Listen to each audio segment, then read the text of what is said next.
You're listening to the heartbeat of the University of Maryland, Baltimore, the UMB Pulse.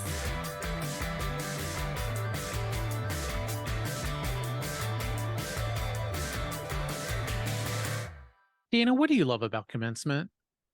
I think one of my favorite things is when I hear Pomp and Circumstance start playing. Every single time when I was graduating from high school until our recent commencement here at UMB, I hear those first couple notes and I just get that tight feeling in my chest and start to tear up. So you take the emotional route and Yes. emotional experience with it. I really like a good speech, even though I cannot tell you what my undergrad speech was about. I kind of remember who it was. Oh It was a boy, columnist you're from the good. Washington Post. But in the moment, you like to hear those inspiring words. Being able to work commencement, like the both of us, each year, we hear a lot of speeches, right? Yeah, for sure. And it is interesting because I agree with you. I don't remember anything about any of my commencement speeches, which is really a sad statement. But being an employee at the University of Maryland, Baltimore, and having the opportunity to sit through as many as we do each year, there are some that just really stand out and resonate with me as a person, as a professional, and as a mom. You know, I'm always thinking about what my children heard when they were graduating and what our students hear and how it feels for their family to sit there and hear great speeches. So for this episode, we're doing things a little bit different. We thought, let's celebrate the commencement season and let's provide some moments of hope and inspiration. We talk about change makers throughout this past season, and these guest speakers are definitely change makers in their own right. We want to highlight two personal favorite speeches this year. One is from Congressman Jamie Raskin, who represents Maryland's 8th Congressional District. He spoke at the University of Maryland School of Social Work's convocation ceremony. And what I really liked about his speech was that it provided hope, 7 reasons of hope, so much that he went into why social workers are important to our society and to democracy and hope for the future. And our second speech that we're excited to share is from our former Maryland Attorney General, Brian Frosh. He served in that role from 2015 to 2023, and he had some great advice and stories for graduates. One that really stuck out was a story about a classmate who didn't turn the last page when he took the bar exam, and he missed a question and therefore failed by 2 points. It's all in the details. Oh, no. Oh, no. Yeah, he was really enjoyable and just such a calm and compassionate speaker. I think it was one of my favorites for sure. Definitely. And we've had a few other speeches, and we couldn't put them all in this episode unless you wanted to be here for maybe 2 hours. So for our other speeches, we have links in our episode description that we wanted to highlight. One is a short and funny speech from University of Maryland School of Medicine's Nicholas Fioravante. He received the Outstanding Scholar Award. Really funny anecdote. I don't want to spoil it, but a little bit of salty and friendly life advice given to him by a patient of his. Another one from the School of Medicine was Dana Bowen Matthew. She is a professor of law at George Washington University School of Law. She gave great advice for hope and inspiration as well, and working in the medical field, especially when it comes to equity and diversity. She's also an author, and in 2015, she served as the senior advisor to the Director of Office of Civil Rights for the U.S. Environmental Protection Agency. So again, check those links in our show notes and episode description to listen to those. But first on tap is Congressman Jamie Raskin.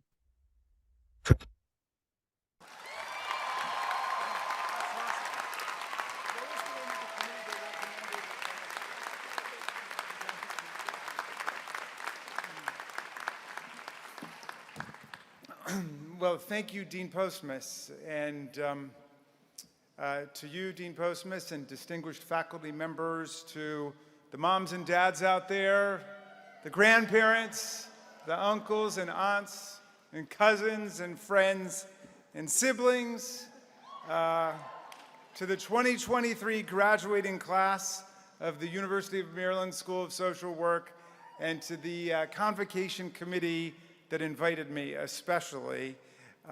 It's an honor to address one of the nation's great schools of social work. You have an illustrious and storied past here, and every time I hear your name, it makes me proud of our state. Graduates, you enter an extraordinary profession. It has been central to the development of the major civilizing movements and social reforms of the last century in our country. And the history of social work has been profoundly intertwined with the history of feminism and women's political participation in our country. Our first female cabinet member, the great Frances Perkins, who served in President Franklin D. Roosevelt's cabinet, was a social worker. She played an instrumental role in the creation of Social Security and the passage of the federal minimum wage law, and she placed the ethic of social solidarity and mutual support at the center of the New Deal. The first woman ever elected to Congress, Jeanette Rankin from Montana, in 1916, was a social worker and a Republican. She was a passionate campaigner for women's suffrage, and after being elected to Congress from a state that enfranchised women early, she fought for the 19th Amendment for all women to get the right to vote, and that was ratified 4 years after she went into the House. She was a crusader for social reform, for voting rights and election reform, and a passionate anti-war activist who voted against U.S. participation in the First World War.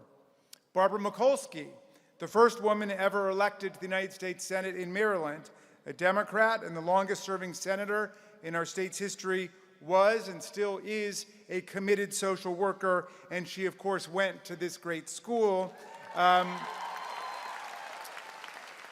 And Senator Mikulski talks about it all the time as a formative influence in both her professional life and her political life. And for her, public office, she said, was just social work with power. And she never abandoned the sense of social mission and public purpose that she learned right here with this amazing faculty. So I know that you launched your careers with a spirit of great pride in the past and deep affection for this remarkable institution. But I also don't need to tell you that we're sending you off to do nearly impossible work under conditions of sharp political polarization and dramatic economic inequality, and that you will almost certainly be underpaid for your indispensable and excellent and intricate service to our communities. And yet I cannot think of anyone in America in a better position to help our society and shape a positive American future than the members of your graduating class.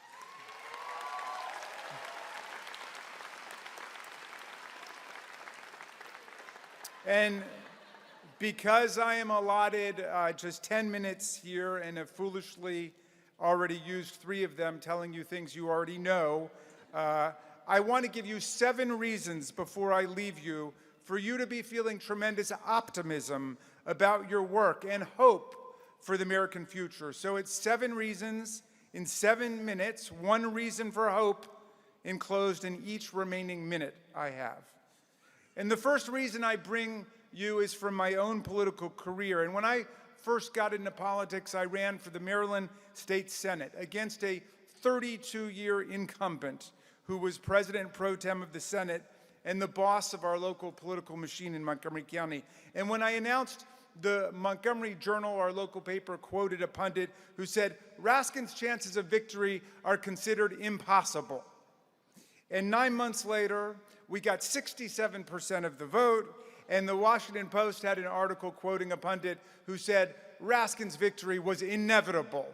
So we went from impossible to inevitable in 9 months, because the pundits are never wrong. But I like to tell young people that in politics, nothing is impossible and nothing is inevitable, but it's only just possible through education and organizing and mobilizing people for change. And anything that seems inevitable was once considered impossible. So you and your careers, by your creativity in your college, your compassion, and your education, will regularly make the impossible inevitable in the lives of other citizens and other families. And that's the first reason I want you to be optimistic today. And the second also comes from that same campaign of mine back in 2006. And when I did my kickoff speech in sub-freezing weather in January, I laid out all the impossible things that I wanted to do in Annapolis. And Dean Postmus mentioned some of them, like passing marriage equality and abolishing the death penalty and banning military-style assault weapons in our state, and adopting a national popular vote and enacting medical marijuana for sick people. And after I gave my speech, a woman came up to me and she said, Jamie, great speech. I loved your speech. But one thing she said, take out everything you've got in that speech about gay marriage, because it's not going to happen. It's never going to happen. And it makes you sound like you're really extreme, like you're not in the political center.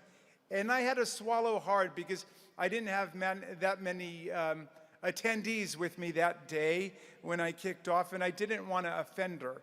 But my 3 kids were right there watching, and I remember so much my 11-year-old son Tommy being there and looking right at me to see how I was going to respond. And so I said, thank you very much for telling me that, because it makes me realize that it's not my ambition to be in the political center. It's my ambition to be in the moral center. And that's why I call myself a progressive. The heart of that word is progress, and we can make progress towards morality. Our job in politics is to find the moral center the best that we can and bring the political center to us. And the reason I'm telling you that story is because Maryland ended up doing all those things, not because of me, but because of everybody who was in office, doing all those things that inspired me to run for office in the first place. We made the impossible inevitable by operating from the moral center, not the political center. And you too can do that every single day in your work. I have seen politics, and I have seen government, and I've seen public policy, and I have seen social administration work here in the state of Maryland, and you are the next generation that's going to make it work.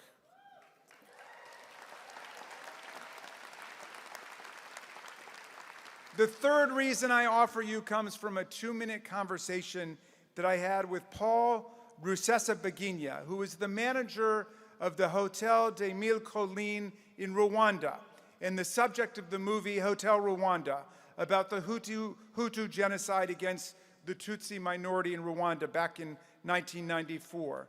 And when the Hutu military unleashed a brutal campaign of ethnic cleansing against the Tutsis, Mr. Rusesabagina, who is Hutu, allowed more than 1,000 Tutsi refugees to secretly take shelter in his hotel, saving their lives. And when I saw him speak about it more than a decade later, I had the chance to ask him a question. And I asked him this simple question. I said, you risked your life and everything you had to save other people's lives. What made you so different from the people who were unwilling to act? And he gave me this most amazing answer. He said, a lot of people walk around with guilt and shame about something they may have done in the past, and that makes them feel that they cannot act to do good in the present. It paralyzes them. But I realized, although I had done some things I was not proud of in my life, that I could still act to help a lot of other people now. You do not have to be perfect to do good in the world. And so that's a reason for great hope, which you can carry with you in the world. You do not have to be perfect to do good and to be good. My friend Kate Bennis tells me that this will be key to your success as a social worker. You may have been in bad trouble, like Malcolm X was before he went to prison, but you can make good trouble later on, as my late colleague and friend John Lewis called it. You can always go from bad trouble to good trouble in your life. My fourth reason for hope is that most of the common negative messages we receive about human nature are just propaganda and disinformation. And the vast majority of human beings on Earth do good the vast majority of the time. And I can't prove this to you in 1 minute, but there's a great book that I recommend to you by Rutger Bregman called Humankind, which can prove it to you. And by the way, this would make a great graduation gift for anybody still trying to find one. It's called Humankind. But in the book, Bregman debunks almost all of the key negative messages we carry around in our heads about the depravity of our species. You know, William Golding won a Nobel Prize in Literature because of his novel Lord of the Flies, which has sold tens of millions of copies and which we all read and were traumatized by in middle school. But as Bregman explains it, the Lord of the Flies is completely demolished as a thesis about human nature by the evidence of a real-world shipwreck of Australian schoolboys in 1965 who found themselves stranded on a desert island, and they created a peaceful, functioning, democratic community with fairness and rules and absolute decency. And the boys formed bonds of lifelong friendship and became men of real character and conscience. Meantime, the author of The Lord of the Flies, William Golding, was a depressed misanthrope who, as a teacher, once divided his students up into gangs and urged them to fight one another. I've always understood the Nazis, Golding once said in an interview, because I am of that sort by nature. The Lord of the Flies is not a reflection in the mirror of human nature, but a reflection in the mirror of its author. Bregman similarly demolishes the other major cultural proofs of human depravity we carry around in our minds, like the Milgram experiments undertaken in the early 1960s at Yale by a social psychology professor who purported to show that people were willing to administer painful shocks to experimental subjects if they were told to do that by someone in authority. Well, Bregman shows the totally dubious methodology of the study, and he debunks all of it as something verging on a fraud. The point is that so much of what we've internalized about the alleged evil of our own species is just wrong and false. The evidence is that while undoubtedly there have been a lot of fanatical and pathological leaders who come to power, Vladimir Putin is one who comes to mind from abroad, most people end up rejecting these leaders as tyrants and monsters. And your job is to help translate the ordinary moral sentiments and intuitions of the vast majority of the people into effective public action, reform, and change. My fifth reason for you is that whenever things look grim, if you feel surrounded one day by corruption and insurrection and inequality and indifference, remember that we stand on the shoulders of giants who overcame far greater odds than we face even today. Frederick Douglass was born enslaved, not even an hour away from here, at the Wye River Plantation on the Eastern Shore. He escaped from the violence and oppression of slavery to become America's leading abolitionist and freedom fighter and a major national leader through Civil War and the Reconstruction. Harriet Tubman was also born into slavery in Maryland and became a leading abolitionist and freedom fighter who rescued and liberated at least 70 enslaved people on the Eastern Shore. And Frederick Douglass said, if there is no struggle, there's no progress. The struggle may be moral or physical or moral and physical, but there must be struggle. Power concedes nothing without a demand. It never has, and it never will. A message to you from a fellow Marylander in the 19th century. And if Frederick Douglass and Harriet Tubman can conquer slavery with the Supreme Court against them and the U.S. Senate against them and the entire scientific establishment against them, we can conquer climate change in our time with the entire scientific establishment on our side. We can make that happen.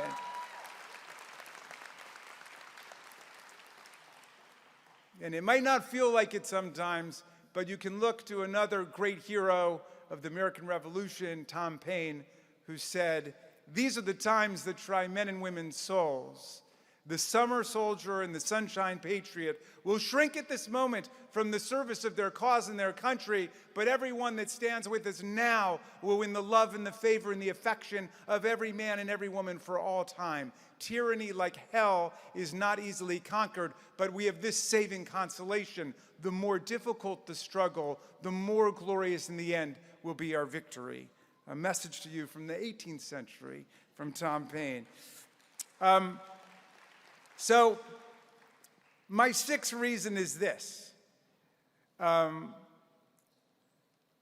So many people belonging to the new generations of Americans, generations millennial and Y and Z, and I can't keep them all straight because I'm sinking deep into middle age here, but all of the young people that I know are way beyond the racism, the sexism, the homophobia, the immigrant bashing. They're also a little bit beyond grammar too, but that's a different problem. But they have succeeded beyond the false idols of the past. The young are committed to addressing the climate crisis and overcoming racism, and they are serious about defending freedom and expanding equality in our country. Our future is a pro-democracy, pro-freedom, pro-human rights future, and you can see it in the young people of America. And there's a reason that reactionary forces in America are trying to shut down college student voting and to disenfranchise the young population, but it will be impossible to do that. You cannot disenfranchise entire generations. The real threat to their empowerment is the crisis in mental and emotional health. And so, if we can keep their spirits up, if we can safeguard their health and teach them how to organize, then democracy will prevail in this new century. And finally, my seventh and final reason for you comes from my dad, Marcus Raskin, who was a political philosopher. And he used to say to the kids in my family, when everything looks hopeless, you are the hope. You are the hope. And yeah, I know that this is a lot of pressure and even guilt to impose on you on your graduation day. But when I look out at this magnificent and startlingly young class of 2023 of graduating students, what just happened there? All I can see in your faces is hope, great hope for our future and in our future. You are the hope indeed, and you will be the hope for the countless people you come to serve over the course of your career. So there are my 7 reasons for hope for you. I could actually give you hundreds more, but like all commencement speakers, I've run out of time, and the rest is up to you. So Godspeed, and may fortune love you.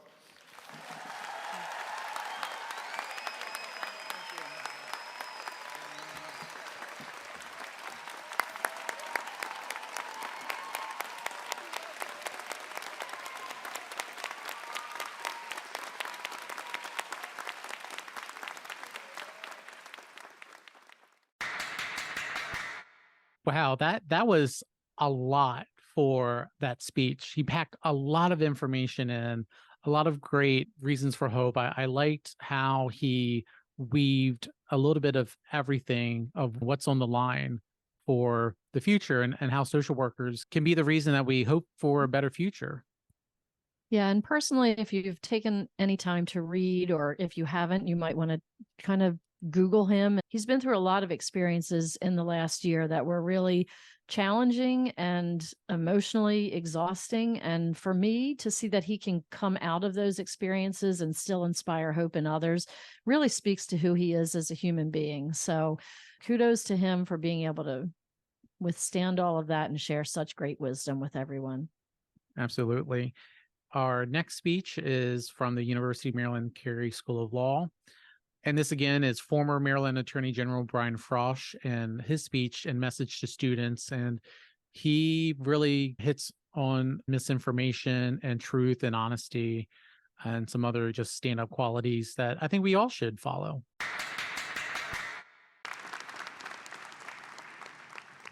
Well, thank you very much for that kind introduction, Dean Hutchins. I think it's going to be straight downhill from here. I'd probably be better off just sitting back down. Well, let me tell you about my graduation from law school. This is many years ago when dinosaurs still roamed the earth. We had a very distinguished speaker at our commencement, and I don't remember his name. I don't remember anything that he said. I do remember very distinctly wishing that he would stop talking. And all I can say is, if you find yourselves in that position this morning, Dean Hutchins made me do it. I want to say congratulations to all of you. I was really impressed by the remarks of Sam and Casca, and you all have a great deal to be proud of. You take a big step in a journey that you have shared with your friends and your family, and you should take time to savor that. You are, I'm sure, excited.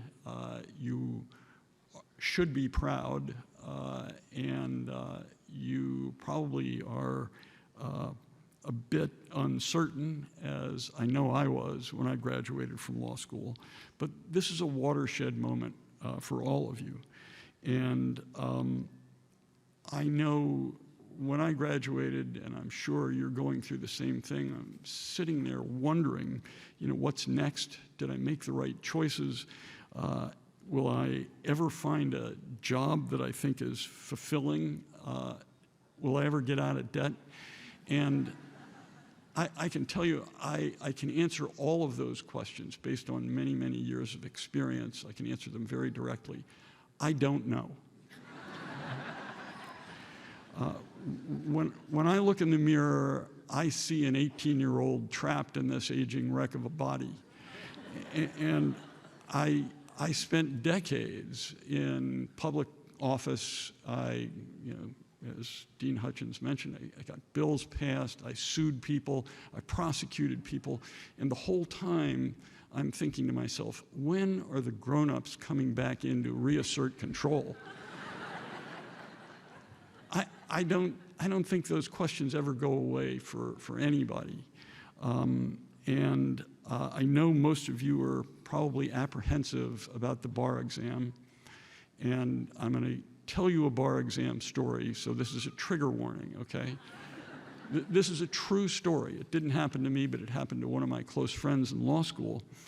He was in a 5-person bar review study course, or study group. And at the end of day 2, because back in those days there were lots of essays, it was an essay day, and his group got together after the day, and somebody said, I can't believe there was a Marbury versus Madison question on the essays. And one kid said, what Marbury versus Madison question? My friend said, the one that was on the back of the bar exam? He said, I never looked at the back of the bar exam. It was a 25-point question. He failed by 2 points. Yeah. So,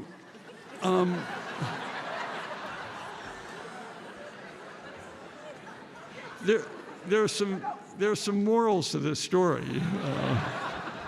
Of course, he made his friend swear that he would not be identified if anyone told this story. But the first lesson is, you're lawyers. You got to look at every page. You got to read every sentence. You got to read every word. This guy, let me go back and say that this guy retired a couple of years ago from a very long and distinguished career as a judge. The second moral of the story is that it doesn't matter how many times you get knocked down. It matters how many times you get back up.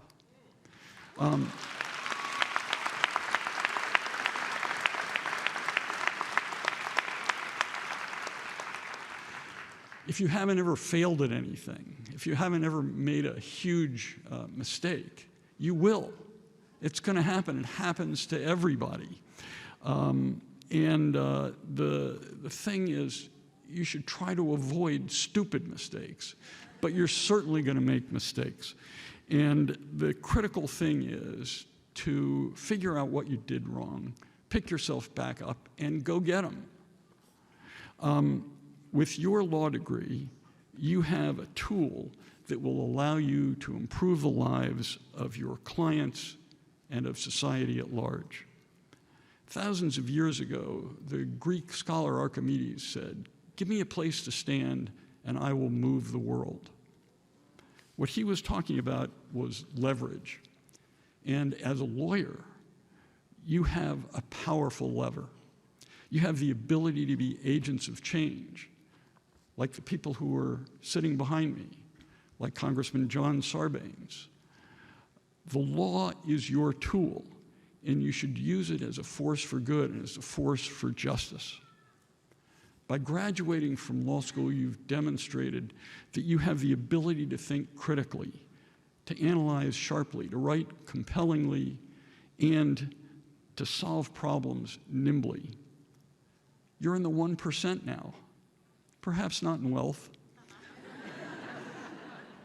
but in terms of ability and achievement and potential to make an impact, you are among the elite. The skills that you have learned are skills that throughout history have improved the lives of human beings. About 10 or 15 years ago, I listened to a course on CD. It's one of the great courses.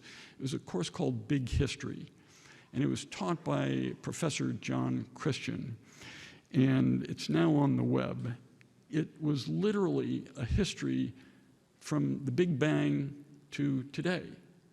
13.7 billion years in a few lectures. It was a half a billion or a billion years for each lecture that he gave. So the perspective is like nothing else you've ever seen in any other course.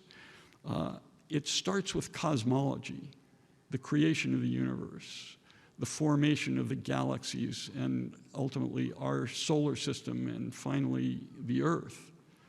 Then it moves into geology, the movement of the continents, and then the beginning of life, biology. And there are many lessons in this course, but the one that I think is most pertinent for today relates to the question of why human beings have come to dominate the earth, why we have spread over every continent, and why we're able to adapt to so many environments, and why we have caused the extinction of thousands and thousands of other species and managed to survive ourselves. And the answer is not because we have the biggest brains. We don't. It's not because we have opposable thumbs. It's because of what Professor Christian calls collective learning. We, like many other animals, learn things and are able to pass them on to our children and have them passed on from our parents. But we have archived, accumulated, and passed on knowledge from thousands of years ago and from thousands of miles away. Every case you read, every TV show you watch, every modern tool that you use, from a pencil to a cell phone, represents the collective learning of millions of people. With the internet, with cell phone technology, the speed and volume of collective learning grows, and it grows exponentially.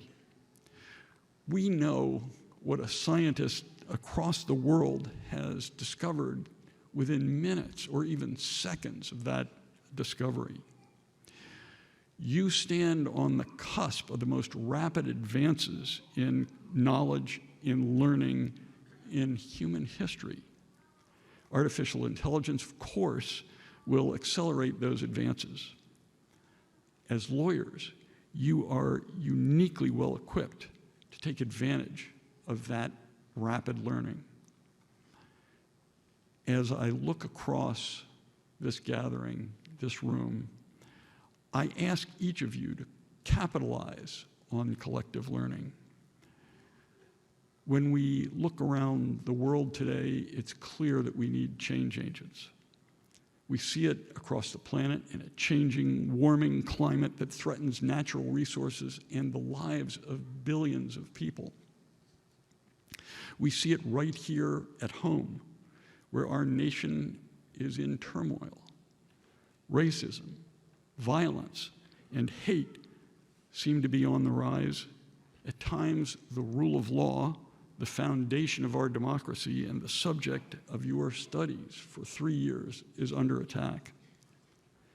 In my lifetime, the only period that was as perilous, as troubled, was the 1960s, when we were in the middle of the struggle for civil rights and in the middle of the Vietnam War.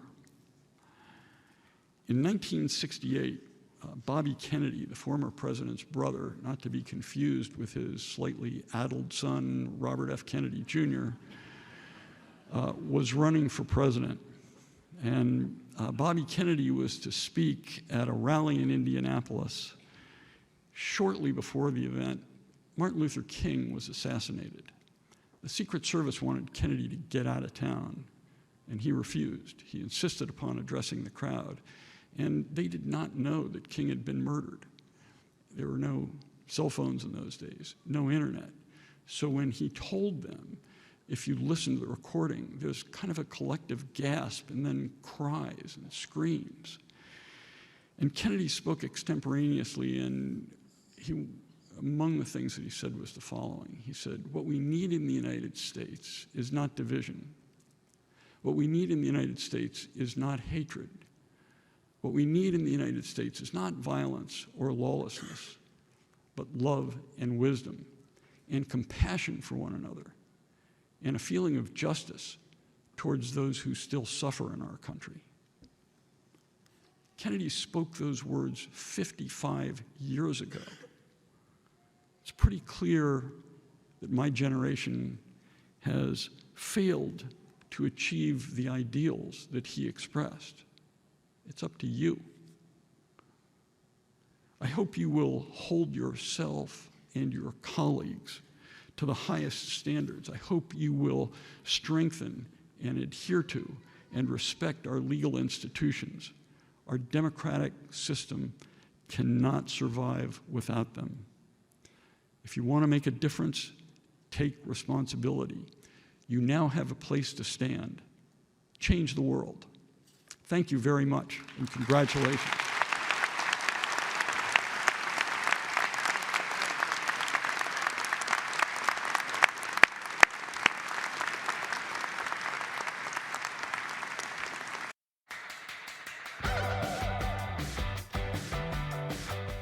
The UMB Pulse with Charles Schelle and Dana Rampolla is a UMB Office of Communications and Public Affairs production. Edited by Charles Schelle, marketing by Dana Rampolla.